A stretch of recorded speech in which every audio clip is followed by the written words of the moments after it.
김어준진 축의 매불쇼. 지금 국제 정세 네. 급변 중입니다. 정신 바짝 차려야 돼, 형. 나? 웃을 때 아니다. 네. 지금 확인하러 출발합니다.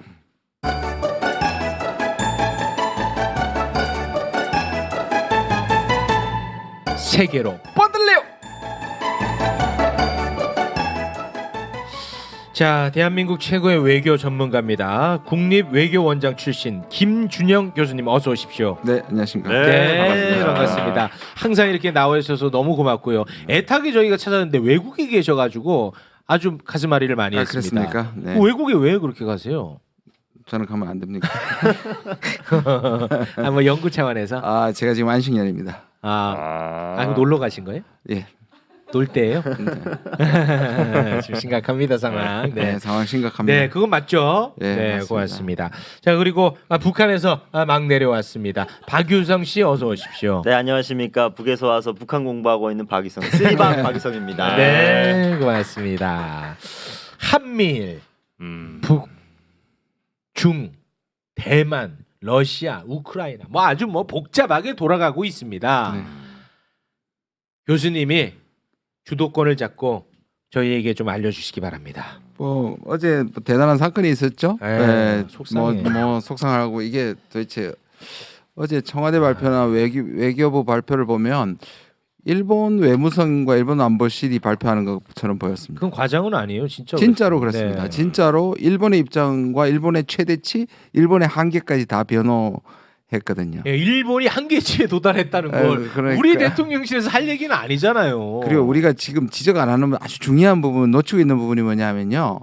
합의문이 아니에요. 합의문이 없다. 왜냐하면 위안부는 합의문이 있어서 그 잘못된 걸 우리가 뒤집을 수 있었잖아요. 일본이 반발하더라도. 근데 이제는 우리가 발표한 그 소위 말하는 자기들은 결단이라고 얘기하지만 그 안에 일본이 주어로 사용된 곳은 단 한 군데도 없습니다.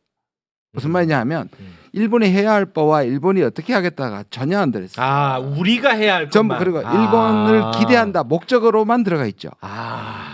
그러니까 네. 일본이 하는 건 아무것도 안 하는 것을 우리가 약속해주고 우리가 일방적으로 발표해버린 겁니다. 그럼 도대체 우리 정부는 왜 그렇게 한 거예요? 뭐 아무 이유 없이 그냥 막 너무 일본이 좋아서 그러진 않았을 거예요. 그건 아니겠지. 뭔가 그래도 생각. 예. 이 사람들의 세계관이 결국 친구 아니면 적이고 적이 아니면 친구라고 보는 것 같고 네. 지난 10개월 동안 중국 30분 만난 거 빼고는 다 일본하고 미국만 만났잖아요. 네. 그러니까 편을 정해서 친구하고만 놀겠다는 거죠. 아니 근데 그러기에는 교수님. 누가 봐도 그렇죠. 아니 그러니까 그러기에는 미국한테 지금 반도체, 전기차 다 뺏겼죠. 뒤통수 얼얼합니다. 네. 일본은 하나 줬더니 2개 내놓으라 그러고 또 얼얼합니다. 네. 아 그거 몰라요? 나도 아는데. 그러니까요. 아 왜 그러니까 모를까요? 이거 아니죠. 네. 그래서 다른 뭔가 이유가 있는 게 아니냐는 질문이 계속 나오는 거예요. 근데 제가 좀 이 전문가로서 좀 뭔가 자괴감이 드는 게 뭐냐면 네. 저렇게 비합리적인 사람한테 내가 합리적인 분석을 한다는 게 무슨 의미가 있어요? 그래도 아니 교수님 학자신데 그렇게 가면 안 돼. 학자신데 그렇게 가면 안 돼. 그럼 비합리적으로 그렇게 가면 안 돼. 너무 낭비잖아. 아니 그런 거는 우리도 오윤혜라는 친구가 있어요. 네. 그런 역할을 해줄 분들이 있고 우리 저 교수님은 학자로서 접근을 좀 해주시길 바라겠습니다. 저는 뭐 이런 말 하잖아요. 나쁜 사람들이 꼭 머리가 나쁜 것이 아니고 나쁜 사람들이 꼭 게으르지 않다 그러잖아요. 네. 열심히 하는 것 같아요. 그리고 그럼요. 머리도 좋은 것 같아요. 네. 간교하죠. 간교합니다. 간교? 왜냐하면 지금 비슷한 일을 했던 사람들이 과거에 두 가지 사건이 있죠. 이명박 정부 때 지소미아를 밀실에서 하다가 들켜가지고 김태효. 예 쫓겨났죠. 안보실 1차장. 예. 두 번째는 박근혜 정부 때 위안부 합의 밀어붙였다가 정권이 흔들렸습니다. 그럼 보통 사람이 합리적으로 생각하면 두 번에 자기들은 트라우마잖아요. 그렇지 트라우마지. 자기 정권이 흔들렸을 야 텐데. 이거 큰일 난다. 그래서 참모들이 주저했다는 거 아닙니까 이번에? 그래서 안 하는데 예. 그래도 위에 사람들은 엄청난 확신이나 신앙에 근거하거나 두 번째 이번에는 돌파할 수 있다. 왜 그럴까요? 뭐 때문에 이번에는 돌파할 수 있다고 생각했을까요? 첫 번째 왜 그럴까? 북한이 저렇게 나오니까 국민들이 위기감을 고조시켰으니까 이제 한미일이 합치고 일본한테 이렇게라도 한일 관계를 회복하는 게 우리의 안보에 낫다고 하는 논리를 갖고 나올 것입니다. 그래서 지금 당기고 있잖아요. 그리고 지금 일부 언론은 마치 지난 4, 5년 동안 막혀있던 한일 관계가 뚫렸습니다. 이딴 소리에 기조를 하고 있거든요. 그러면 한일 정상회담을 하고 그다음에 한미 정상회담 하면서 이렇게 우리가 합의를 하고 한다. 거기에다가 한미 군사훈련에 대해서 대응해서 북한이 제가 보기에는 ICBM을 태평양 쪽으로 쏠 가능성이 굉장히 많다고 봅니다. 그러면 다 묻혀갈 수 있다 이렇게 생각합니다.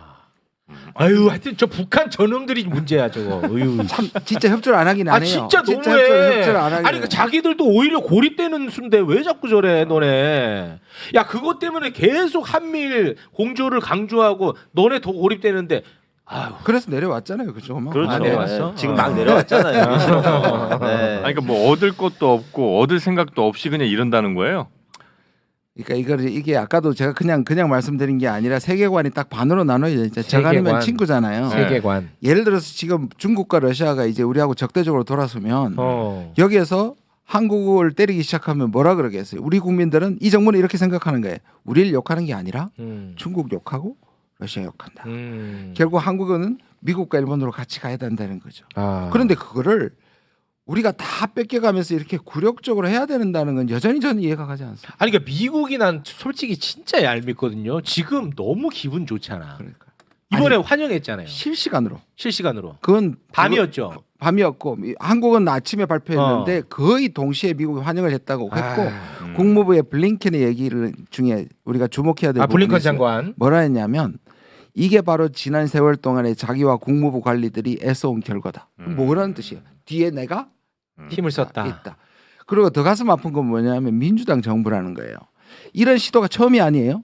1980년도에 레이건이 낙하소네와 전두환을 움직여가지고 삼자를 낙하소네 오랜만에 들어본다. 묶으려고 했고. 80년대. 그게 실패했죠. 묶으려고 했는데 실패했어. 실패했죠. 그다음에 두 번째는 고이즈미와 부시가 있었죠. 근데 노무현 대통령이 반대를 해서 제대로 안 됐죠. 묶으려고 했는데 네. 또 실패했어. 근데 그들은 뭐냐면 부시 아들 부시와 레이건은 대표적 미국의 극우적인 이 맨이잖아요. 근데 지금은 바이든 정부가 민주당 정부요. 민주당 정부가 기시다와 윤을 해서 이렇게 삼자 동맹을 만든다는 것에 대해서 상당히 쾌거네 쾌거. 수건이 풀린 거죠. 미국에는 수건이 풀린 겁니다. 아니 저는 진짜 불안한 게 이번에 그 김성한 안보실장이 미국 가가지고 어떤 얘기를 할까 이제 뭐 걱정 반 기대 반 있었는데 그 블링컨이 네. 아주 좋은 만남이었다고 너무 기분 좋더라고. 그래서 불안해. 그러니까 다 주니까 기분이 얼마나 좋아요. 일본도 다 주니까 기분 좋고 일본이 지금 걱정하잖아요. 한국이 이렇게 양보해도 되나? 네. 실제로 그렇게 실제로 나오고 그렇게 있습니다. 얘기합니다. 그래서 저는 미국이 너무 좋아하길래 미국이 뭐 엄청 뒤에서 뭔 수를 썼나 그러지 않고서 갑자기 이럴 리는 없잖아요. 근데 이게 그것도 아니라 미국의 네. 카드를 자꾸 미국의 탓을 하는데 네. 이것도 사실이고 하더라도 그러면 외교라는 거는 일본이 미국 카드를 이용해서 한국을 양복시킨 것처럼 미국이 저렇게 중요하면 우리도 미국을 움직여서 일본을 양보시켰어요. 그렇지. 왜 그건 안 하고 그런 거예요? 그러니까 그런 걸 안 안 했다는 하잖아요. 거지. 우리 다 뺏겼어 근데. 다 뺏겨서 하나도 받아온 게 없는데 뭘 받아왔다는 거예요? 그 미래? 그게 뭔 미래예요? 저는 이 지금 역사적으로 엄청난 과오를 범했다고 생각합니다. 지금 모욕 저는 진짜 이거 뭐 얼싸늑약과 비교할 수 있을 정도라고 생각합니다. 네. 근데 결국은 이제 국위 관점에서 또 접근을 해야 되는데 그런 관점에서도 지금 남는 장사가 전혀 아니고. 아니 얘기해 보세요. 국이 이제 두 가지 냈잖아요. 지금 구체적인 걸 보면 두 개 있습니다. 국이 받아오겠다는 거 기대하는 게 뭐냐면 첫 번째는 수출 규제 해제한다는 건데 그거 이미 실익 없잖아요. 이미 없고요. 두 번째, 실익이. 뭔 장학금입니까? 아유 그거 옛날부터 했던 거고 옛날부터 아무 했던 관련도 없고.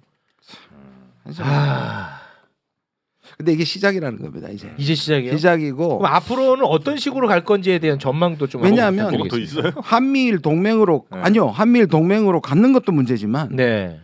일본식으로 얘기하면 미국이 어야봉이고 일본이 중간 보스고 우리는 꼬붕이 되는 거죠. 그쪽으로 가는 겁니다. 우리의 어떤 자율성이나 이런 것들을 전혀 확보하지 못한 채 한미일로 끌기를 가는 거죠. 그러니까 안보적으로 저는 또 불안한 게 그 대만 이슈에 자꾸 우리가 끌려 들어가는 느낌이에요. 이제 이렇게 되면 대만 이슈에 한국은 당연히 참여하는 것으로 되고 있습니다. 중국과 완전 반대편에서. 그리고 더 극적으로 얘기하면 가장 나쁜 시나리오는 미국이 오바마 이후로 해외 분쟁에 직접 개입한 모습이 한 번도 없습니다. 공습을 하거나 그 문제가 많았던 IS나 수단이나 중동에서 안 들어가죠. 심지어 우크라이나도 무기만 되지 안 들어가잖아요. 네. 그러면 이게 뭘 의미하느냐? 미국은 대만에서 한국이나 일본을 보내거나 또는 한국 문제를 일본한테 맡긴다는 뜻입니다. 그럼 우리는 대만에 우리를 왜 보내? 그러면 그 중국 왜냐하면 한미일이 협력을 하니까요. 그럼 중국의 적국이네. 자, 한미 동맹은 북한에 국한될 수 있는데요. 네. 한미일이 군사 협력을 한다는 것은 북중로가 묶이는 것을 의미합니다. 북중러 묶이고. 네. 그러면 그래서 북한 때문에 일본을 불러온다는데 오히려 저쪽에 더 큰 적을 데리고 오는 거죠. 만들어졌어. 러시아와 중국도 그게 안보적으로 맞는 얘기입니까? 이렇게 망태기 캐고 있는데 어떻게 협조를 해요? 망태기가 뭐야? 아니 다 망쳐놓고 있는데 어떻게 이걸 협조를? 북한이 아무리 강경하게 나와도 이거는 협조를 못하죠. 이렇게 너네 나오니까. 미사일 좀 그만 쏴 임마. 너네는 왜 그래? 너네 얘기 잠깐 좀 듣고 가자. 뭐 할 얘기 있어 너네? 아니 그 요즘에 이제 미사일 쏘고 이러는데 사실상 요즘 북한이 좀 내부적으로 식량난이 굉장히 심각하고 있어요. 그래요? 그러니까 심각하네. 그런 것들은 이제 뉴스에서 요즘에 안 나오고 있죠. 아 북한 안에서의 뉴스. 예. 왜냐하면 또 뭐 사람들이 듣기 좋게 하는 건 다 뭐 미사일 쏘고 핵 개발하고 이런 것만 하니까 북한이 요즘에 개성시에서 뭐 아사자가 막 속출하고 있다. 진짜 그 정도야? 근데 실제로 그렇고 이게 90년대 고난의 행군 이후로 정말 제일 큰 어떤 식량난을 지금 겪고 있다. 아니, 미사일 같은 거 쏘면 국민들이 좋아하긴 해요. 좋아해요? 그게 좋진 않죠. 이제 북한이 요즘에 뭐 미사일 만드는 게 우리나라처럼 이게 딱 공업에서 이제 딱딱 찍어서 내는 게 아니라 잘 만드는 사람 이런 기술자들 몰려가 가지고 다 손으로 조립하고 정말 인력이 다 붙어서 하기 때문에 수제 미사일. 다 거의 수제랍니다. 그러면 이제 많은 사람들이 거기에 모든 걸 다 쏟아부었기 때문에 정말 북한 주민들이 먹어야 되고 생활해야 될 것들이 다 그쪽으로 쏠리니까 네. 누가 좋아하겠어요? 그러니까 북한이 진짜로 그 국내 사정이 매우 좋지 않기 때문에 미국과 대화를 원해서 미사일을 쏜다고 봐야 됩니까? 그 부분에서는 저는 북한이 네. 분명히 어려운 건 사실이고요. 네. 오랜 제재 때문에 그런데 우리가 이게 어떤 식으로 논리적으로 발전하면 안 되는가 하면 그러니까 우리가 매겨주거나 경제적 이익으로 꼬시면 대화를 하면 북한이 나올 거다. 저는 그렇게 안 봐요. 그거는 아니고. 북한이 이미 지난 30년 동안 어떤 의미에서 궁핍에 대한 내성이 생겼습니다. 그러니까 분명히 죽겠죠. 분명히 힘들지만 이게 네. 정권을 흔들 정도는 아니라고 저는 생각하고요. 그리고 지금 현재는 북한이 적어도 이 핵무력을 다양화하고 완성할 때까지는 가볍게는 절대 나오지 않는다. 그리고 이 정부는 오히려 위기를 조장하니까 그리고 미국도 구태여 북한 문제를 해결 안 하는 것이 한미를 묶는데 훨씬 유리하기 때문에 아무도 진정성을 가지고 이 문제를 해결할 플레이어가 한 국가도 없다. 그래서 적어도 4, 5년 동안은 어려울 것이고. 근데 제일 이제 위험한 거는 북한이 중국에 붙는 거 아닙니까? 그렇죠. 그리고 더 위험한 거는 이제 국지전이 발생할 수 있죠. 저는 국지전 발생할 수 있다고 생각합니다. 내려오기 잘했다. 정말 다행이다. 근데 솔직히 내려와서도 쉽지는 않아 삶이. 쉽지는 않습니다, 저 친구도. 그래도 그 위에보다는 낫습니다. 국지전이라는 거는 북한이 이제 이 어려운 상황이 어쨌든 계속되면 불만들 생겨날 거고 그 불만을 외부로 좀 돌리기 위한 뭐 의도치 않은 혹은 뭐 의도한 공격이 일어나고 이렇게 해서 국지전 가는 거예요? 북한이 어려울 때 이렇게 하겠죠. 북한이 경제 개발을 통해 가지고 배불리게 해주면 좋은데 지금 그게 안 되잖아요. 네. 그러면 그걸 위해 가지고 구걸하는 건 북한의 외교 방식이 아닙니다. 뭘 하냐? 결국 북한에게도 안보가 중요하죠. 살아남아야 되는 게 중요합니다. 네. 똑같이 북한도 안보를 중심으로 단결하자고 외치려면 위기 상황을 만들어야겠죠. 북한도. 그래야 단결하겠죠. 그렇죠, 그렇죠. 그러니까 이게 적대적 공존이라는 겁니다. 남쪽도 그렇고 북쪽도 그렇고 안보를 가지고 국민들을 위기로 몰아가는 것이 진정한 리더십은 아닌 거죠. 끔찍한 정치죠. 네, 끔찍한 정치. 그러니까 미국 속내는 그러면 안보적으로만 이렇게 묶어놓고 경제적으로는 그냥 다 뺏어가고 뺏겨 먹는 있잖아요. 거죠. 그렇죠. 미국 우리한테 원하는 게 딱 두 가지 딱 드러나잖아요. 경제적으로 한국이 전 세계에서 세 가지 미래 이야기하는 제가 지난번에도 말씀드린 바이오, 배터리, 그다음에 반도체가 이 세 개를 세계적 수준에 갖고 있는 유일한 지구상의 나라가 한국입니다. 와. 그러니까 이걸 빼먹으려는 거죠. 상무부 장관이 뭐라고 했는지 아세요? 그 반도체 지원금 발표하면서 그게 조건부 달았잖아요. 네. 잘못하면 돈 보조금 뺏는다고 얘기했죠. 그러면서 한 얘기가 향후 5년 내에 미국을 유일한 반도체 강국으로 만들겠다. 그게 뭔 뜻이에요? 유일한? 네, 유일한 말이라는 뜻이에요. 자기들이 다 하겠다는 그러니까 거지. 우리가 뺏겠다는 뜻입니다. 근데 우리가 가지고 있는 경쟁력이 실제로 뺏길 가능성이 많아요. 지금 우리가 최고의 경쟁력을 갖고 있는데 많은 사람들이 얘기하고 5년 내에 이 세계 다 경쟁력 이룰 수 있다. 지금 그런 길로 가고 있습니다. 왜냐? 미국한테 조건을 걸지 않고 다 투자해 버렸거든요. 아니 국군이 걸린 문제잖아요. 근데 다 줘버렸잖아요. 우리가 뭘 조건부를 주지 똑같습니다. 일본한테 준 것처럼 경제적으로 미국한테 지금 다 줘버렸습니다. 아니 김성한 씨가 이번에 그거 가서 해결한다고 했는데 가능한 얘기예요? 뭘 해결하는데요?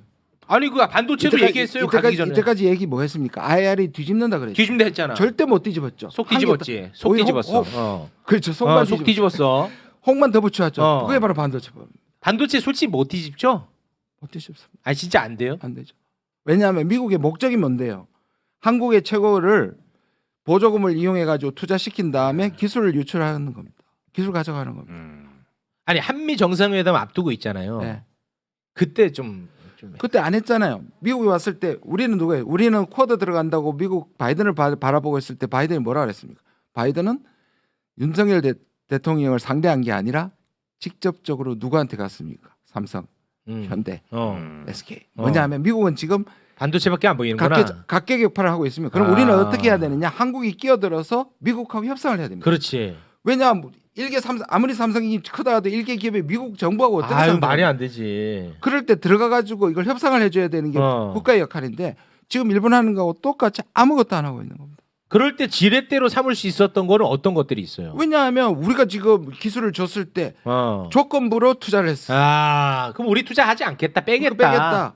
보조금 확실하게 주라. 기술 유출을 안 된다. 안 된다. 조건을 아 그럼 우리 빼겠다. 뭐 이런 식의 지렛대. 이런 식의 지렛대를 삼성은 못 하잖아요. 왜 삼성은 그러면 우리 기술 다 안 준다. 왜냐 원천 기술을 미국이 갖고 있으니까. 그러니까 이거를 우리가 이렇게 얘기 죄송합니다. 외교는 51대 49의 예술이라고 그럽니다. 뭐냐면 내가 51을 가지고 49를 주는 게 최대치입니다. 그런데 마치 상대방은 50을 가진 것처럼 만들고 우리가 51을 가져오는 게 예술인데 지금 미국과 일본이 하고 있는 한국은 100대 0입니다. 패를 근데 너무 닦았으니까. 그런데 이게 시작이라니까요. 시작이에요? 다 뺏길 겁니다. 지금 그 세 가지 네. 반도체. 네. 그게 배터리. 제가 농담이 아니라 교수님 말씀 함부로 하지 마세요. 저도 안 그랬으면 좋겠는데요. 네. 지금 정부가 10개월 만에 망가뜨린 게 앞으로 4년 4개월 동안 훨씬 더 많이 망가뜨릴 것 같아서 그러는 겁니다. 그럼 일본이 한창 잘 나갈 때 반도체 완전 다 뺏기고 이렇게 간 것처럼 우리도 그렇게 정확하게 아시네요. 그거보다 우리는 세 가지를 다 뺏기는 거죠 지금. 반도체다 배터리. 근데 더 웃기는 건 뭔지 아세요? 우리한테 보조금을 안 줬는데 미국의 포드사는 중국과 배터리 계약했습니다. 중국이랑은 절대 그런 거 안 한다고. 안 한다고 자기들은 필요할 때는 중국하고 중국 적이라고 우리랑 함께 하자고 하더니 또 왜냐면 자기들 급하니까 배터리 모자라니까. 그럼 우린 뭔데? 이용만 당하는 거죠. 완전 진짜 실익이 하나도 없고. 근데 실익이 있다잖아요. 거기를 위해서 그랬다잖아요. 아니 투덜대지 마시고요. 아니 그런 걸 우리가 할게요. 저한테 왜 그러세요? 근데 약간 좀 눈물 날 뻔했어 나 진짜. 아니 우리 뭐 할 지금 뭐 있어요? 아니 그래도 가이드라인 정도는 학자로서 제시를 하셔야죠. 왜냐하면 지금 IRA도 그랬잖아요. 그럼 반도체도 이게 나오기 전에 맞아. 했어야죠. 나오고 난 다음에. 아니 근데 IRA도 국정원에서 이미 다 뿌렸더만 부처별로 이거 심각하다 지금 상황. 다 뿌렸었어. 그리고 1년 전부터 통과를 앞두고 있었어요. 그러니까 다 알고 안 있었더라고요. 안 하잖아요. 그러니까 정권의 이익이 앞서고 국가의 이익이 앞서지 않으면 이런 결과가 나타나는 겁니다. 그럼 이거 국내 정치용으로 보시는 겁니까? 왜냐하면 보세요. 중국 때리기는 우리와 중국의 무역이 망가지더라도 한국 국민들은 윤 정부를 비난하지 않고 중국을 비난할 겁니다. 중국 혐오 정서는 굉장히 높은 건 그러니까요. 팩트입니다. 그거는 그러니까요. 예, 그건 팩트입니다. 러시아도 마찬가지고요. 예. 그러면 우리가 뭐냐? 북도 마찬가지죠. 북중도가 적이 되는 것이 이 정부가 이용하기 좋은 카드가 되는 거죠. 그것을 그 탓을 하면 되는 겁니다. 그리고 그렇게 도발이 되면 이렇게 이제 다음 주에 만약에 ICBM을 날리게 되면 네. 지금 이 굴욕적인 협상 다 덮을 수 있다고 생각하겠죠. 야 진짜 쏘지 마라. 쏠 것 같은데요. 진짜 그 진짜 다 죽는 거야. 왜냐하면 이 지금 한미 군사훈련을 지금 앞두고 있고 쏜다고 예결을 했어요. 김여정이 나와서. 김여정이 했잖아요. 나와서 만약에 멈춰달라 유엔에다도 상정을 했어요. 그리고 북한이. 요격하면 이걸 미국이 요격하면 어. 이것은 선전포고로 받아들인다. 그렇게까지 했어요? 네. 그거 쏩니다. 야 쏘지 마라. 제가 뭐 내가 진짜 좋게 얘기했다. 다시 올라가. 나쁘게 얘기를 해도 싸요. 올라가서 막으라 그러세요. 그러니까 한미일 이 연합훈련이라든가 군사훈련을 조금 규모를 줄이다든가 아니면 좀 뭐 축소를 한다든가 이렇게 해야 북한도 그런 것들을 좀 양보를 할 텐데 그런 걸 아예 안 하니까 그쪽이 또 강경하게 나오죠. 근데 지금 이 상황이면 쏘는 게 더 반갑겠네, 그죠? 그렇죠. 그렇지. 그걸 하라고 이 훈련을 하고 있는 거잖아요. 그렇죠. 다 반갑지, 다 반가워. 그러니까 지금 이 왜곡식 대표적으로 순서를 왜곡시키는 게 이거잖아요. 우리가 저쪽에서 수출 규제를 해서 우리가 WTO를 했잖아요. 근데 지금 우리한테 요구하는 건 뭡니까? WTO를 먼저 우리 때 취소해 준대요. 취소한데 선언했어. 선언해서 똑같아요. 한미일이 저렇게 묶이니까 북중러가 묶이는 건데 뭐라 그럽니까? 북중러가 묶이니까 우리가 묶는다. 그것도 완전 왜곡입니다. 진짜 악순환이야, 악순환. 그게 국내 정치를 위해서 아주 잘 교활하게 구축된 전략이라는 게 더 큰 문제죠. 모르면 가이드라인도 주고 제가 목소리를 높이면 조금 들을 텐데 모르지 않는다고 생각합니다. 이런 뒤에는 이 치밀한 계산이 있는 거죠. 계산이 있을 그러니까 것이다. 국익은 뒷전이고 정치적 이익을 보는 거죠. 대통령이 그렇게 말씀하셨다고 얘기했잖아요. 이거 빨리 털고 가야 된다. 네. 그래야지 총선 때 영향을 안 준다는 거잖아요. 야, 이거 그러면 이거 총선 가기 전에 할 거야, 임마. 야, 임마 지금 빠르게 가. 이렇게 했다는 거 아니겠습니까? 저는 그게 얼마든지 가능한 얘기라고 보입니다. 이분하고만 대화하면 속이 터져. 아니 진짜. 이분이 문제 있는 거 아니야? 아니 이분하고만 얘기하면 솔직히 아까 나 눈물 날 뻔했어. 그 세 개 다 뺏긴다고 할 때 일본의 길을 갈 것이라고 할 때 너무 눈물 나는 거야. 진짜. 제가 작년 11월에 프놈펜에서 한미일 할 때 그때부터 얘기했잖아요. 나는 당신들이 11월에 한일을 알고 있다. 지금 하나둘 계속 나오잖아요. 그러니까 그때 기자들도 안 데려갔고 한미일이 무슨 쑥떡공론을 한 거예요. 그거 청문회해야 됩니다. 지금 하나하나 다 나오잖아요. 일본이 선제타격 한다니까 좋다고 우리 찬성했죠. 근데 그때 무슨 뭐 강론까지 들어갔겠습니까? 강론까지는 안 들어갔겠죠. 저는 합의문도 안 남겼다고 생각합니다. 이 전체 청사진은 이미 마련됐었다 그때. 저는 그렇게 생각합니다. 왜냐하면 그때 우리 인태 전략 발표했잖아요. 맞아. 이 큰 그림을 그리고 있는 거는 미국이 다 이렇게 그리고 있는 거예요. 미국이지. 그럼 우리는 한국과 일본은 그냥 여기에서 같이 그 놀아나고 미국의 있고. 그림을 이용한 건 일본이고요. 거기에 호구짓을 하고 있는 한국이고. 정말 한반도 중에서 북한이랑 한국이 다 이용을 당하고 있는 것 같아요. 북한도 중국이랑 러시아한테 이용만 당하고 있고 앞에서. 아니, 너네도 할 말은 없어. 북한은 오히려 이용하는 측면도 있죠. 왜냐하면 중국과 러시아가 미국하고 사이가 나쁜 사이에 사실 제재도 무력화시키고 자기들이 지금 하고 싶은 대로 다 하고 있죠. 오히려 북한은 이 전략적 잘한다는 뜻은 아니지만 네네. 북한은 이 전략적 환경을 최대치로 이용하고 있죠. 북한의 지도부를 말씀하시는 거죠. 네, 맞습니다. 근데 이건 이제 우리나라 경우 한번 가버리면 다시 뭐 돌리거나 이러기가 어려운 거죠. 반도체 같은 거 어떻게 돌릴 거야? 이거 그렇겠죠. 패권 뺏기면. 그리고 우리가 제조업이잖아요. 원천 기술이 네, 아니잖아요. 네. 근데 지금 제조업이 굉장히 중요해졌잖아요. 왜냐하면 중국을 떼어내버리니까 생산할 나라가 별로 없는 거예요. 그런데 이걸 갖고 있을 때 우리가 챙겨야 되는데 이걸 그렇지. 갖고도 못 챙기면 한 5, 6년 후에 미국에 다 뺏기고 난 다음에 또는 일부를 뺏기고 난 다음에 우리면 더 약해지잖아요. 이거는 뭐 형이 더 잘할 거 아니야. 반도체 패권 뺏기면 다시 돌아가는 건 진짜 어려운 일이잖아. 어려운 일이죠. 잘 알면서 물어보고 앉았어. 내가 화가 많으세요. 내 입으로 하면 저랑 아무도 안 비슷해요. 믿잖아. 저도 요새 미국 화가 얘기 나오면 화가 제일 많으세요. 아니야. 내가 미국 얘기야. 나 미국 좋아해. 좋아하는데 지금 돌아가는 상황이 너무 우리한테는 진짜 심각한 상황이라서 그런 거예요. 근데 이 바이든이 2015년에 웬디 셔먼의 망언 뒤에 있었잖아요. 뭐냐 하면 그때 오바마 때 외교를 관장했던 사람이 바이든이고 바이든. 그때 웬디 셔먼이 무슨 말했냐면 왜 한국 사람들은 과거를 보지 않고 미래를 보지 않고 왜 과거만 과거에 보냐. 집착하느냐고 한국을 타박했어요. 타박했어. 그게 바로 이 바이든이 원했던 거고 지금 이루어지는 거예요. 다 이제 완전 쾌거야 딱 진짜. 퍼즐이 100%딱 맞춰졌네. 자신들의 정치력에 스스로가 얼마나 대결하고 놀라울까 싶어요. 그러니까 실시간으로 환영 반응이 나오는 거야. 그만하자 그만해. 하만네 다 끝나네요. 저 이제 안 나올게요.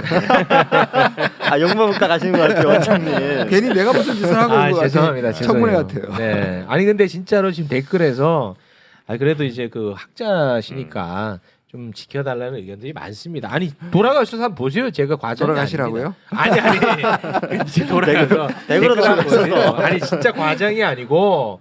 진짜 우리는 푸념하고 하소연 하더라도 우리 교수님만큼은 예, 냉철하게 정말 가져야죠. 허탈해서 웃지 이게 웃을 일이 아니에요. 저 네. 진짜 밤에 잠을 막 깹니다. 그리고 제가 생방송 들어올 때마다 기도하는 마음으로 들어요. 왜냐 욕이 나올 것 같아가지고 쌍욕이 나올 것 같아 화가 나서. 스스로. 그래서 방송 사고 날까 스스로 약간 진정시키고 들어오는데도 지금 네. 제가 여기 계속 네. 해외에 나가서 이걸 좀 약간 힐링을 하고 오시는 게 이유가 있네요. 네. 안 그러면은 뭐 화가 너무 많으시니까. 알겠습니다. 자, 오늘은 그러면 여기에서 마무리 짓도록 하겠습니다. 그러니까. 저희는 또 모셔야 됩니다. 해외 자꾸 나가지 마시기 바랍니다. 김준영 교수님, 박유성 씨 두 분 대단히 고맙습니다. 네, 감사합니다. 고맙습니다.